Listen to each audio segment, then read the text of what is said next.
ఆ నిర్ణయం ఏంటంటే నేను ప్రస్తుతం కిసాన్ పరివార్ సంస్థకి సీఈఓగా ఉన్నా.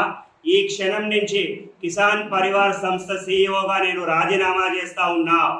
ఈ క్షణం నుంచి నేను కిసాన్ పరివార్ సీఈఓగా రాజీనామా చేస్తా ఉన్నా. ఈ క్షణం నుంచి 24 గంటలు బై 7 నేను పరిపూర్ణంగా ప్రజాక్షేత్రంలోనే ఉంటా. అంటే రాజకీయంలో కాదు, మళ్ళా రిపీట్ చేస్తా ఉన్నా, ప్రజాక్షేత్రంలోనే ఉంటా.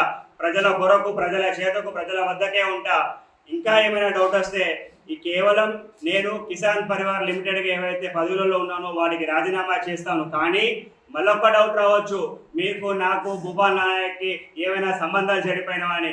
మా స్నేహబంధం ఎల్లప్పుడూ అలాగే ఉంటుంది. మా కేవలం ఏదైతే సంస్థలో నేను ఒక పదవి పెట్టుకొని ప్రజాసేవ నాకు ఆటంకం కలుగుతూ ఉంది కాబట్టి ఆ సంస్థ నుంచి మాత్రమే బయటికి వస్తూ ఉన్నా. నేను, నా ఫ్యామిలీ, ఆయన ఫ్యామిలీకి ఉన్నటువంటి బంధాలు అలాగే ఉంటాయి. అదేవిధంగా భూపాల్ నానావత్కి నాకు ఉన్న స్నేహబంధం ఎప్పుడు వరకు అప్పుడు వరకు పోతూనే ఉంటుంది. గత సంవత్సర కాలంగా ఒంటరిగానే పోరాటం చేస్తూ ఉన్నా. ఎవరికి ప్రతినిధిగా లేను, ఏ సంస్థకి ప్రతినిధిగా లేను. ఇక ముందు చేసే పోరాటాలు కూడా ఒంటరిగానే చేస్తా. డిఎస్ఎఫ్ఐ ఆధ్వర్యంలో ఈ యొక్క సంస్థనే ముందుకు తీసుకుపోయి పరిపూర్ణంగా డిఎస్ఎఫ్ఐ దేశవ్యాప్తంగా ఏ విధంగా ముందుకు తీసుకుపోవాలనే కార్యాచరణతో ముందుకు పోతాం తప్ప ఒక సంస్థలకు కానివ్వండి, ఒక వ్యక్తులకి కానివ్వండి, ఏ పార్టీలకి కానివ్వండి ఇప్పటికైతే మేము ప్రతినిధిగా ఉండబోము. ఇంకా ఏమైనా క్వశ్చన్స్ ఉంటే చెప్పండి.